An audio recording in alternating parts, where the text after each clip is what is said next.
अस्सलाम वालेकुम जी। अच्छा, आज सोशल मीडिया पे एक क्लिप देखा जिसमें वसीम अकरम और मोइन खान साहब जो हैं वो एक प्रोग्राम में बैठे हैं और कराची के बारे में जो है कुछ बातचीत कर रहे हैं। अच्छा, सबसे पहले आपको बातचीत सुनाते हैं, फिर उसके बाद बात करते हैं। लाहौर के अंडरपास से आप गुजरो तो आपको वो ग्रीनरी नजर आएगी, ट्यूबलाइट्स नजर आएंगी, कुछ ना कुछ नजर आएगा। कराची के मैं जितने भी गुजरा हूं अंडरपास से, सिर्फ पान की थूक नजर आई और वहां तक मैं ये सोचता हूँ वहां पे थूक कौन फेंक सकता है। आई कैन अंडरस्टैंड कि यहां पे थूक फेंकनी है, बट वहां तक बड़ी बड़ी इनक्रेडिबल स्पेशल टैलेंट। अच्छा जी, ये आपने क्लिप देखा, वसीम अकरम साहब हैरान हो रहे थे कि यार इस शहर में इतनी ऊपर तक पान की पिचकारी कैसे चली जाती है। तो वसीम अकरम साहब, कभी आप इस बात पे हैरान हुए कि ये शहर जो है इस बर्बादी के बावजूद जो है पाकिस्तान को 70% रेवेन्यू जनरेट करके देता है। यहाँ की आबादी जो है हर बार जो है वो मरदमशुमारी में मजीद कम हो जाती है, लेकिन हम जो पैसा यहाँ से कमा कर लाहौर भेजते हैं, जहाँ से वो जिस पैसे से वो हरियाली करते हैं, इस बारे में आपने सोचा है कि ये लोग पान गुटखा खाने वाले लोग इतना पैसा कैसे जनरेट कर लेते हैं और इतने बड़े दिल के मालिक कैसे हैं कि ये अपना सारा पैसा अपनी मेहनत की कमाई टैक्सेस की सूरत में उठाकर वहां भेज देते हैं।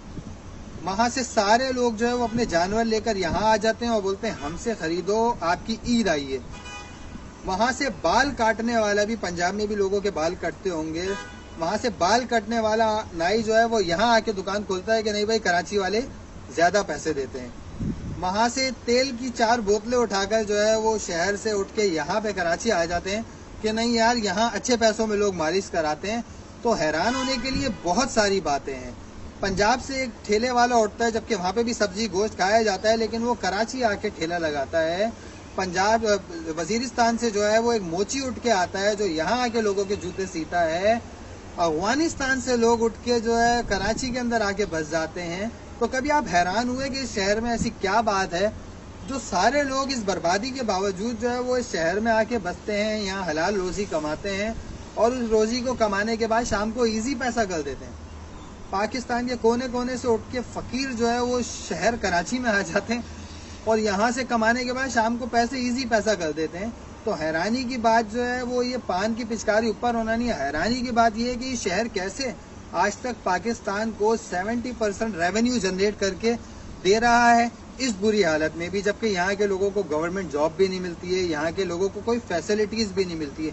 यहाँ के लोगों को जब मारा जाता है तो वो उठ के जो है वो कोर कमांडर हाउस को नहीं जला देते।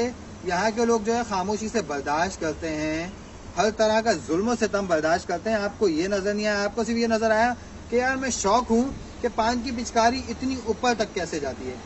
कराची के जो है हालात हैं, उस हालात के तहत जो है, बल्कि मैं आपको एक और बात बता दूं, अगर आप यहाँ मंडी की बात करेंगे तो आपको मवेशी मंडी लोग पहुँचा देंगे, लेकिन अगर आपने लाहौर में मंडी की बात की तो आपको पता होना चाहिए कि कौन सी मंडी पहुंचा देंगे। वो लोग भी बेचारे मंडी वाले भी उठ के कराची शहर में आ जाते हैं, यार वो पंजाब वाले सही पैसे नहीं देते, कराची वाले बड़े टाइट पैसे देते हैं। तो कराची शहर की बहुत सारी बातें हैं जो इंसान को शौक कर देती हैं, लेकिन आपको किस बात ने शौक किया कि कराची वाले इतने ऊपर पान कैसे थूक देते हैं। अच्छा, रही बात ये कि मोहसिन साहब भी उस पर बड़े मुस्कुरा रहे हैं, हंस रहे हैं और पीछे तालियां भी बजी। तो तालियां नहीं बजानी चाहिए थी, उनको बताना चाहिए था कि कराची शहर क्या है। बहुत शुक्रिया।